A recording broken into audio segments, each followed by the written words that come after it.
Hello there, good morning and welcome to this, the WP Builds weekly WordPress newsletter. This is number 69. It covers the WordPress news for the week commencing the 24th of June 2019 and it was published on Monday the 1st of July 2019. Just a couple of things before we begin. If you wouldn't mind going over and following a few links, the WPBuilds.com website, there's a menu at the top and the first link I'm going to point you in the direction of is the subscribe link. Over there you can subscribe to our two newsletters, one to be notified about when this podcast comes out and the one that we do on a Thursday, and also we've got a newsletter which simply tells you when there's WordPress deals have come around. Other than that, it's just the usual stuff, how you can subscribe to us on your podcast player, join our thriving Facebook group. We've got nearly 2,100 members over there now, and that's about it really for that one. The next one is wpbuilds.com/deals, and over there you're going to find a whole heap of WordPress deals. It's a bit like a small selection of Black Friday stuff, but it's going on all the time. So if you're in the market for WordPress plugins, themes, go and check out that page, wpbuilds.com/deals, and you never know, you might find something that you are able to use.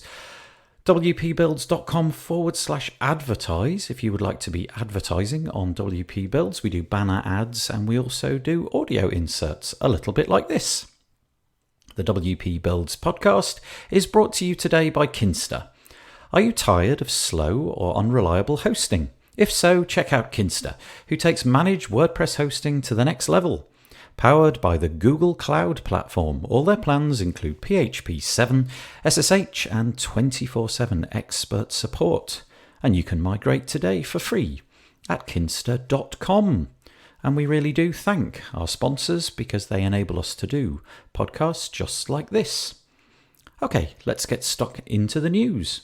If you've never listened to this before, we always try to group our news items, and the first bit of news we've got today is the only bit which is categorized as WordPress Core. You'll find it over on the WP Tavern website, and the article is entitled Gutenberg 6.0 adds layout picker to columns block. Well, Gutenberg did have a columns block, but it was basically completely unusable. There was lots of complaints about the functionality. So the guys over at Gutenberg 6.0 has been released, and it looks a little bit better. The implementation now is such that when you select the columns block, you get some predefined layouts. There's 5 or 6 to choose from, and it's things like 50-50, 60, 66, 33, or the other way around, and then you've got 3 columns and so on. And then now you can just simply drag things like images into those blocks, and then you can resize them with a sort of slider, and it all looks a little bit more professional. The article also says, in adding predefined layouts to columns, the Gutenberg team enhanced the inner blocks component, allowing developers to extend it to create their own set of template options to appear upon inserting a block. So that's quite nice. Also, they've added snack bar notifications, so they're the little notifications that are now going to appear in the bottom left in a little black box instead of at the top when you do things like save. And there's a full changelog which is linked to in this article. So yeah, very nice enhancements there to Gutenberg 6.0, especially regarding columns. The next few items come under the category of community, and the first one is over on the deliciousbrains.com website. The article is entitled Wordcamp Europe 2019 Recap, What You Might Have Missed. This really is for people who had perhaps intended to go or are very keen on attending WordCamps but didn't go to this one, and it just describes the guys over at Delicious Brains, how their WordCamp went. It was a fabulous event. I was lucky enough to be there, and it describes things like the quantity of numbers. So for example, they sold 3,260 tickets, of which 2,734 people attended, and they served almost 12,000 meals. Absolutely fabulous. The event was really, really good. Matt Mullenweg did a kind of like state of Gutenberg address, which was about 30 minutes long, and then he answered some questions. But this article just goes into the Delicious Brains and their attempts to kind of make sense of what they saw and the hallway track and all of that kind of stuff. The next article, which is completely related to that, is entitled WordCamp Europe 2020 to be held in Porto, June 4th to 6th. This is on WP Tavern. It's basically to say that, the next WordCamp in Europe, the next WordCamp Europe is going to be held in that location. So it's in Portugal. We're expecting, I think, it to be bigger than the one that we've just had in Berlin. So it might be time to block that date out into your calendar and start looking at the options for flights, because it's just under a year away. Okay, moving away from WordCamp, but staying on WP Tavern, we have an article entitled "The Theme Review Team Releases 2 Feature Packages, an Auto-Uploader and a Customize Section Button."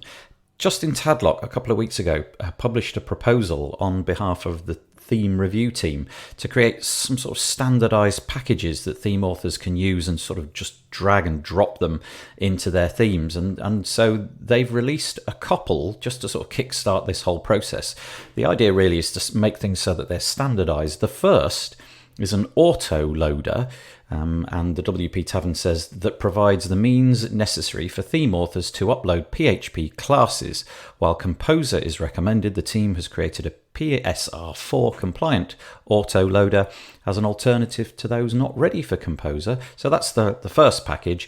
And the second one is a customizer section button that enables theme authors to create a link and point to URLs and so on. It says this feature was originally developed to allow developers a standard way to display a pro upsell link within the customizer. However, the package is generic enough that developers can use it to link to any URL. So this is the first attempt at this. Obviously, if you're into creating themes, this might be useful. The packages that they're considering up next are breadcrumbs, sliders and sections, mobile navigation, color controls, and a few others. So yeah, if you're a theme author, go and check out this page and this project.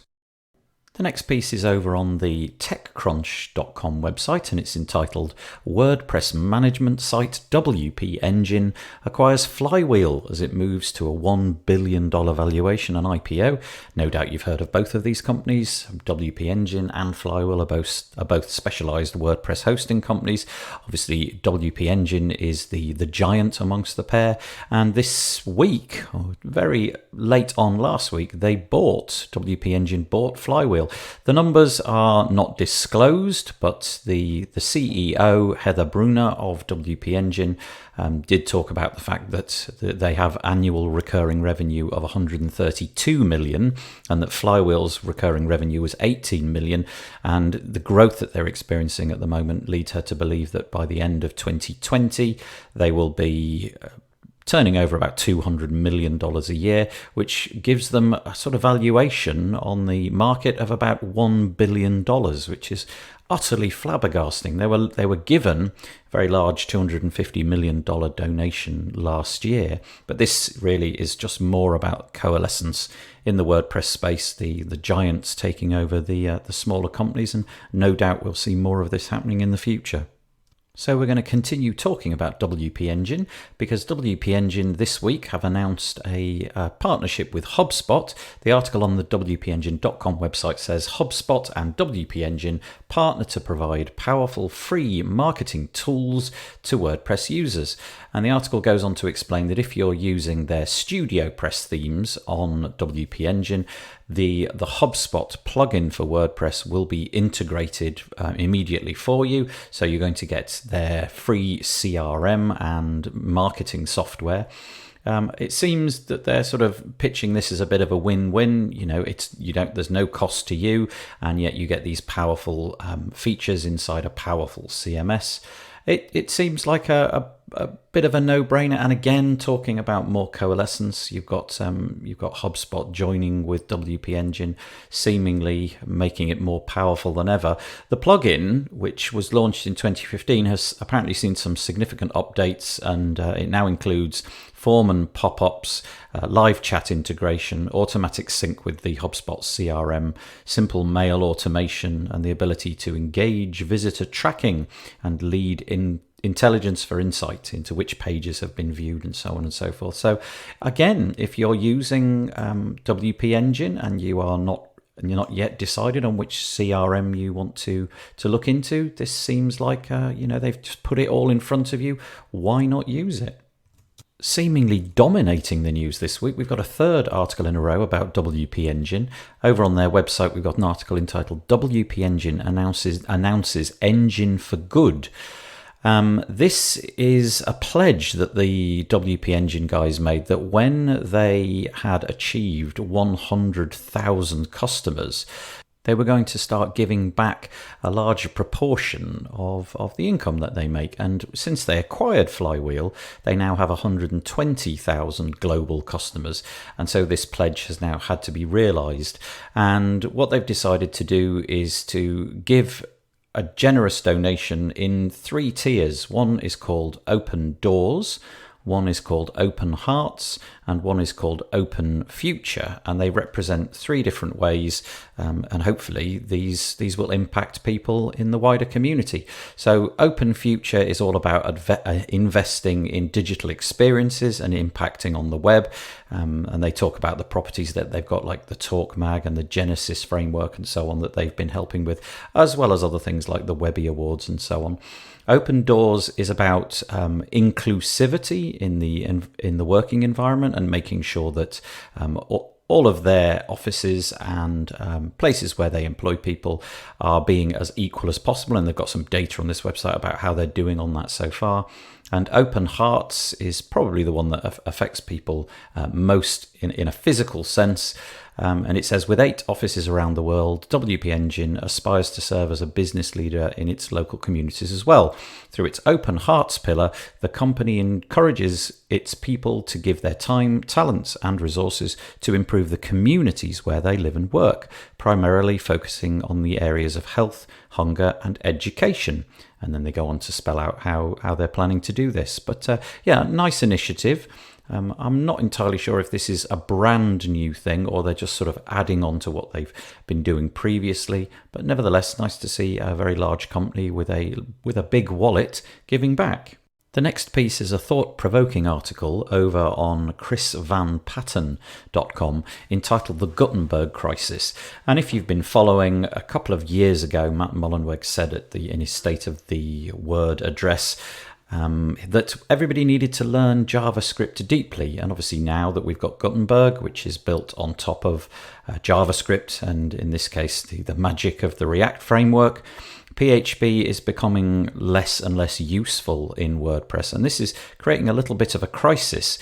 React developers are, by all accounts, very well paid and they're in crazy demand, and so this creates a little bit of a problem inside the WordPress community. And this article is, I think, very nicely written, talking about this problem. How do we pay these people? How do we keep up? How are agencies going to keep themselves up to date with all things WordPress if there's a real lack of sufficiently talented React developers that they can afford?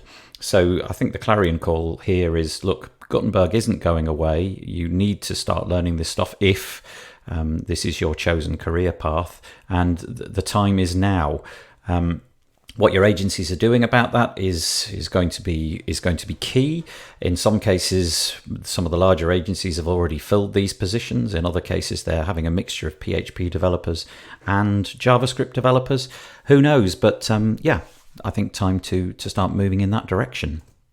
We've mentioned the non-profit WP&UP several times, primarily because I'm actually involved in coordinating and making their podcast. But this week on the WP Tavern, there's an article which is the WPWeekly episode 358, and it was an interview with Dan Maby, the founder of WP&UP.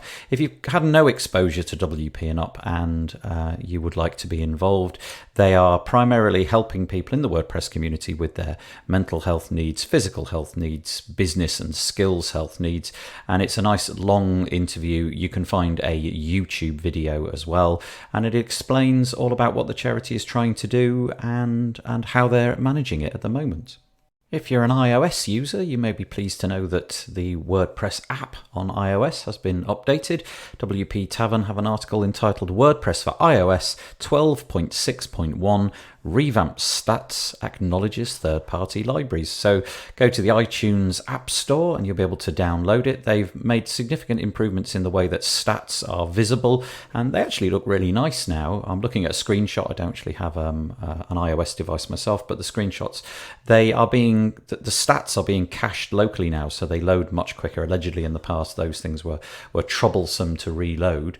Also, there's been improvements to the block editor, fixing an issue where the settings to open links in new tabs was always set to off. Also, when users attempt to put invalid content into blocks, there's a more descriptive error message. You can also now upload an infinite number of photos. Apparently, that didn't used to work in the past, and you get an error message if that doesn't actually succeed, and fairly detailed error message. And there's also a section now to see what third-party libraries are being used by this app.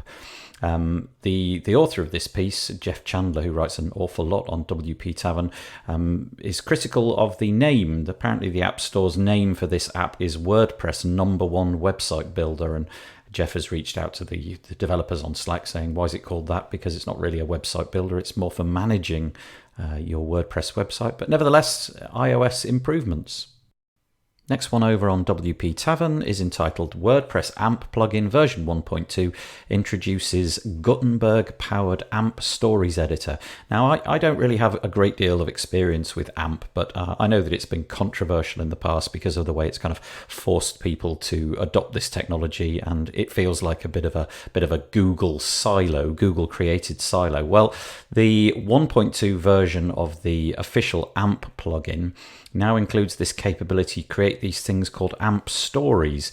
I don't really understand the use case for it, but what they're saying is it would be useful for people who wish to tell a story with imagery and text. So it might be, for example, people who are having a blog, for example, about, I don't know, cookery or something like that. You can add multiple pages, can be added, and it's like a horizontal editing interface. Pages can be reordered with drag and drop. Text blocks allows for text to automatically resize to fit the container. There's 40 font families. Blocks can be dragged and rotated anywhere on a page, and so on. There's a whole laundry list of features. I can see that it might have certain purposes, like I said, something like, I don't know, cookery or travel bloggers or something like that. But yeah, I'm not sure I'm going to be using this any time in the future, particularly with the controversy of how Google have sort of strong-armed this technology upon us. But anyway, if you are interested in it and you like the idea of what I've just described, then go check it out. A very popular theme amongst many WordPress users is the Astra theme, and over on the WPAstra.com website today they're announcing that Astra 2.0 has been released, and the headline is Speedy Customizer with Enhanced User Experience, and they've gone back to the drawing board really to try and make the whole theme faster. Now we'll come to the speed of things loading shortly, but talking about the customizer, what they've done is they've decided to reorder everything in the customizer so that all of the things that you wish to achieve are in the same place. So for example, they talk about the fact that, I don't know, coloring certain parts. You used to have to go in and find the colors in one menu, and then you would go back a menu and back another menu, and then have to find the appropriate thing. So, you know, for example, it might be different in the header than it was in the footer. Well, they've decided to put all of the options for the header, coloring options, inside the header. So the idea is that there's less clicks, and I can actually see that this is quite a valuable and time-saving device, and I think bravo to that. They've also increased the speed at which all of this loads, and they talk about the statistics, but basically they make PHP calls at the moment you need them rather than loading everything up front in the customizer, and that has slashed the number of seconds that it takes to load the customizer. And then some various other improvements that they've made along the way, and they've got a whole lot of demos about how this is better than the old version, and it looks really good. If you haven't got a good theme, Astra seems like a decent bet, and they've made lots of improvements, so go check out this article. The next article is truly interesting. It's on the 10up.com website, and it's entitled Class If AI brings AI and machine learning services to WordPress. So the guys at 10up have been wondering to themselves, what is all this artificial intelligence and machine learning that everybody keeps talking about?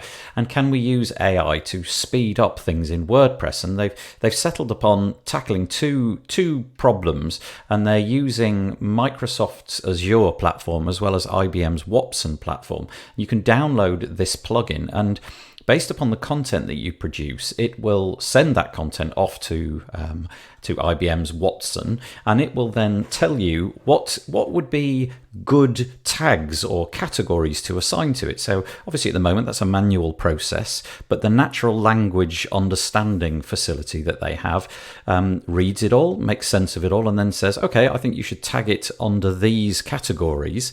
And that just seems like such a neat idea. I mean, slightly scary in that it's reducing the work that actual humans need to do, but it wouldn't make mistakes in tagging things over time. It would consistently build up a taxonomy structure that was consistent across your site.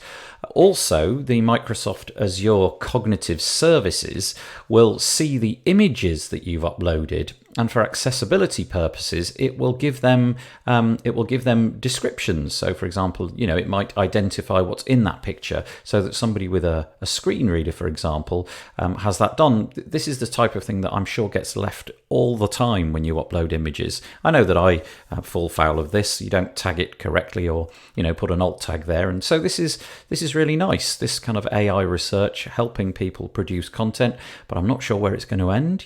Will our content be written by these engines in the near future? The next article comes under the banner of security, and I've only got one this week. Surprise, surprise. Normally there's a whole host of security things, but this week it's just a podcast episode number 26 on the WordFence podcast. It's a video podcast. They've got audio available as well, and it's called How Hackers Find Vulnerabilities in WordPress with Ryan Dewhurst. And I'm mentioning this because I was lucky enough last week to be in the same room as both of these guys at the same time talking about internet security. And so Ryan sits down with Mark Maunder, the founder of WordFence, and they discuss exactly that subject. It lasts, I think it's about 20 minutes or so long, and it's really nice, and I'm very jealous of Mark Maunder's very nice audio and video equipment. Lovely stuff.